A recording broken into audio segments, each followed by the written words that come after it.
right, so this is Mr. Phillips' request to have the court review the district attorney's office's notice that they intend to suspend his driver's license. So, both over? Yeah, both of them are. Mr. Phillips, are you there? Yeah. Nope, he just joined. Miss Phillips, are you there? Yes, I'm present. Excellent. And I believe Mr. Phillips just was transferred in. Mr. Phillips, can you hear me? Yes, I can, Your Honor. Fantastic. All right, let's go ahead and get started. Case number R versus Todd Phillips. I have both of the parties present. I also have a district attorney here today. I'm not sure we'll be taking testimony today, but in case, I'm going to go ahead and swear you guys in case there's any questions or anything you want to tell me under oath. Would you both raise your right hand so the clerk can swear you in? Yes. You and each of you do solemnly swear the testimony you're about to give in this action shall be the truth, the whole truth, and nothing but the truth, so help you God? I do. Yes. Excellent. Thank you. All right, so this is Mr. Phillips' request to have the court review the district attorney's office's notice that they intend to suspend his driver's license. So the way the process works is the district attorney's office sends a notice under NRS 425.510, and then Mr. Phillips has the opportunity, which he took advantage of, to request that this matter be heard by the court. Before we go too much further, and the reason I was not sure whether I was going to swear you folks in, is there is a mandatory requirement, Mr. Phillips, that you and the district attorney sit down to see if you can negotiate this before the court takes action. It is mandatory. It, for the record, is NRS 425.510, subsection 3. Mr. Phillips, did you and any representative of the district attorney's office, a DA, have an opportunity to sit down and do this yet? Well, I've tried to speak with the district attorney's office, but unfortunately, Okay. as it turns out, they refuse to speak to me. Well, I suspect because I'm a lawyer. They're required under this statute to speak with you. So I'm going to ask the DA who's here today when he can accommodate you so that we can have a meeting, and then I'll schedule this in the event that you can't come to an agreement. So let me ask the DA what works for your schedule. Do you want to set a time today, or do you want to just get a hold of Mr. Phillips and set a time? That's a case manager function, Your Honor. It's done routinely. We'll talk to him today. We'll enter into a repayment agreement today if he'd like. In fact, I brought one with me for him.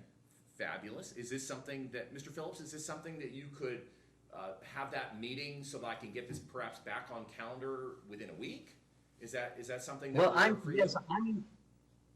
I'm sorry to interrupt you, Your Honor. I was going to say that I'm anxious to speak with the DA, but there's a situation I wanted to bring to the court's attention, Yes, sir. if it please the court. Sure. It's kind of an upsetting thing, and probably the thing the court doesn't want to hear, but the caseworker refuses to speak with me. In fact, there's no member of the district attorney's office that will speak with me. Well, I don't think Mr. Phillips, that's going to change today, because the DA who's here today, if he's not going to do it personally, he will find someone who has the authority to act on behalf of the district attorney's office who will be made available. The statute mandates that someone be made available to speak with you.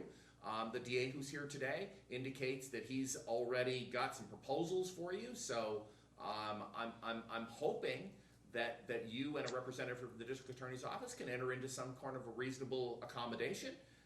If you can't, then I'll do what's statutorily required of me. If you can, that would be great.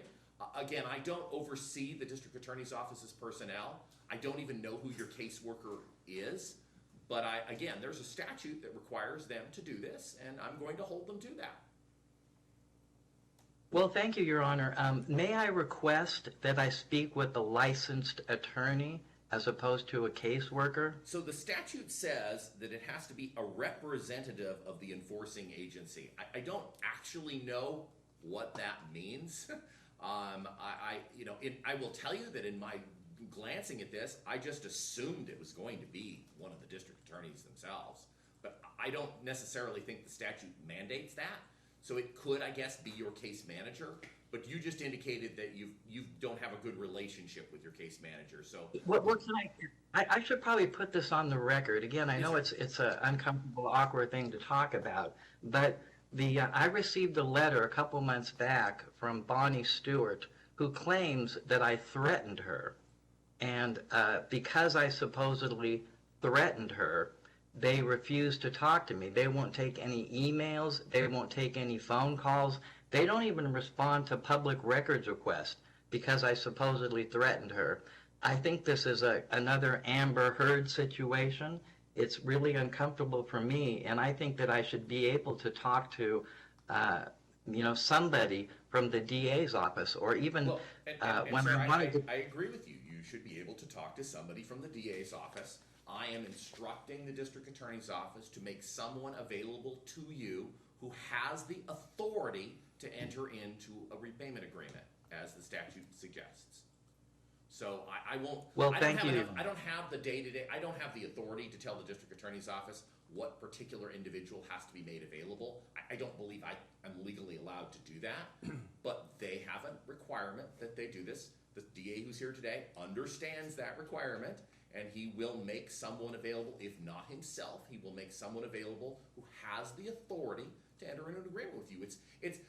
It is what the law requires, and I don't know anything. Honestly, I apologize. I don't know anything about what you're talking about other than what you're telling me right now. None of this, of course, would be brought to the court's attention. So I'm sorry to hear that the situation has broken down. That's not a good situation to be in. But I'm hoping that can be rectified, and that an agreement can be entered into today or tomorrow, and that we can move forward in a productive way. Well, let the record reflect that I am ready, willing, and able to speak to the district attorney's office anytime they phone. So Mr. Phillips, as far as you're concerned, this is something that we could do and then come back on calendar in 1 week, right? Yes, Your Honor, Okay, that would be I just wanted appropriate. to make sure you didn't have anything that was time-consuming that would stop you from being able to hold this meeting. No, Your Honor, I'm available in good faith. Okay, fantastic. Then my question goes to the district attorney. Is this something that we can for sure accomplish within a week, so we can come back in a week? I'm so hopeful we can, Your Honor. The goal here is to get the child support. That's the Understand. purpose of the DLS statutes to begin with. And I- it's to motivate payments. And so I'm glad to hear that he is more than ready to start paying as ordered and comply with the law. So let's come back in 1 week if possible.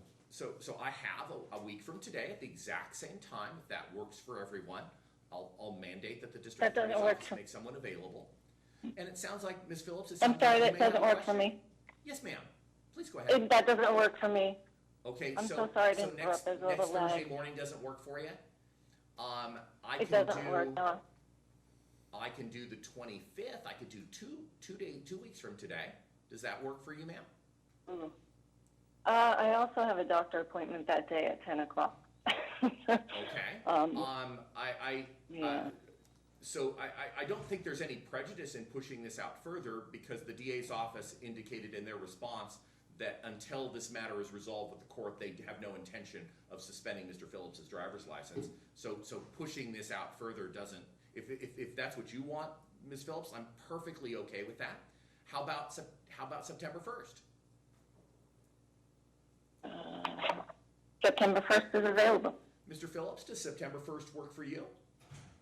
Yes, Your Honor. Mr. DA, does Absolutely. September 1st work for you? September 1st. All right, so September 1st at 9 a.m. I will ask the district attorney's office if there's an agreement. I need them to notify the court so that we can vacate the hearing. If you've entered into an agreement and they're not going to suspend your driver's license, then there'd be no reason to move forward with this. Mr. Phillips, do you have any questions I for me today? appreciate that.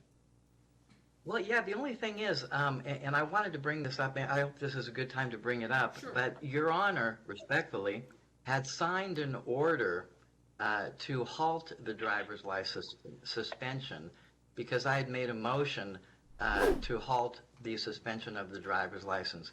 If I can be perfectly candid, I had thought that this morning's hearing would be on modification of payments, not on the driver's license issue. So here's because I only have this on for your motion to halt DMV license suspension. All I did was expedite the hearing to today. I don't believe I have the authority to enter a temporary injunction, nor do I believe I signed it. I have no recollection of doing that. If you can submit that to me and to the district attorney, or point that out in the record, I'll be happy to take a look at it, but I don't think I have the authority to do it. I don't think I did. Okay, well, I understand. Okay.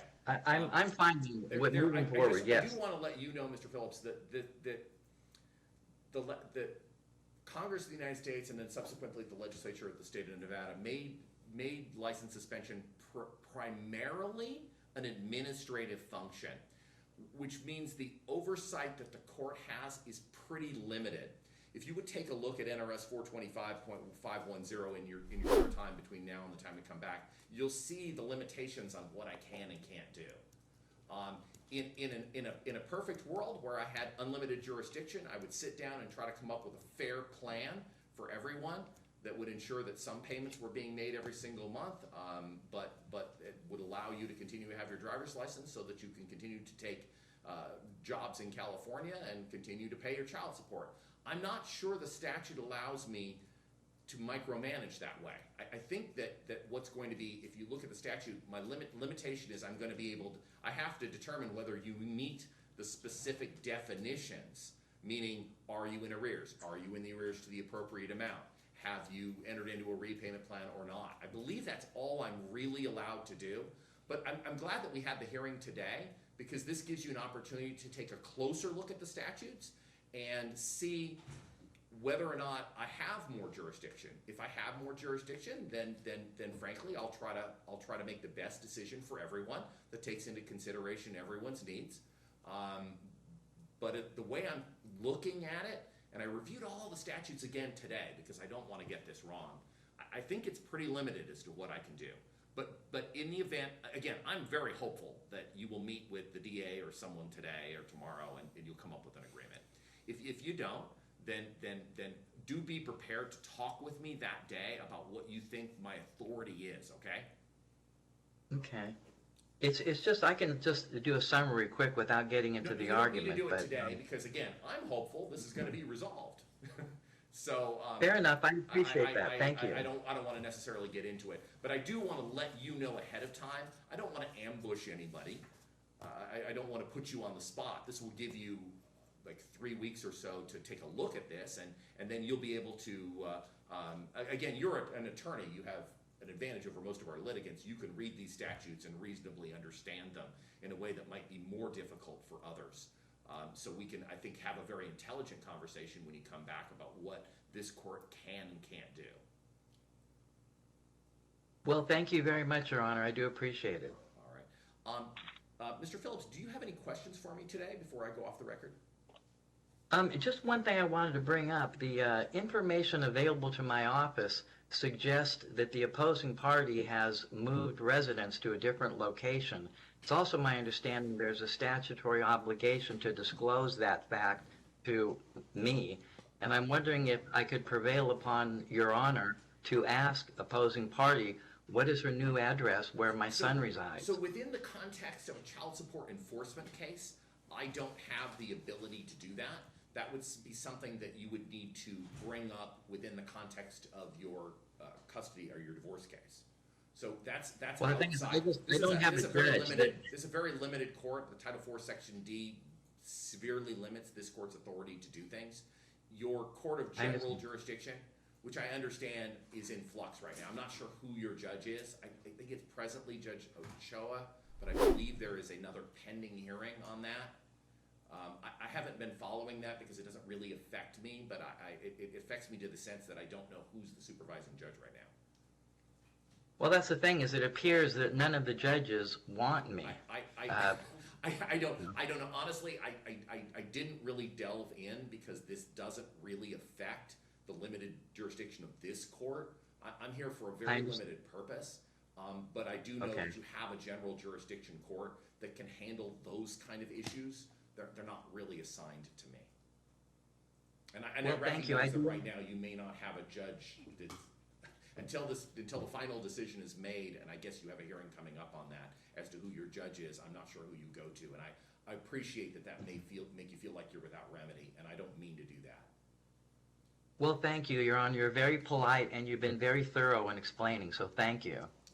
Thank you, and I appreciate you being understanding and as to what the limitations of this court are.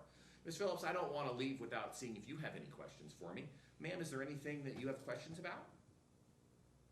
No, I'm good, thank you. Okay. All right, so we will be back in court. I'm sorry, what was it, September 1st? September 1st at 9 a.m. September 1st at 9 o'clock. And again, if you come to an agreement in the next couple of days, the matter will then go off calendar, and then I think we have an order show cause hearing way at the end of the year or the beginning of next year, right?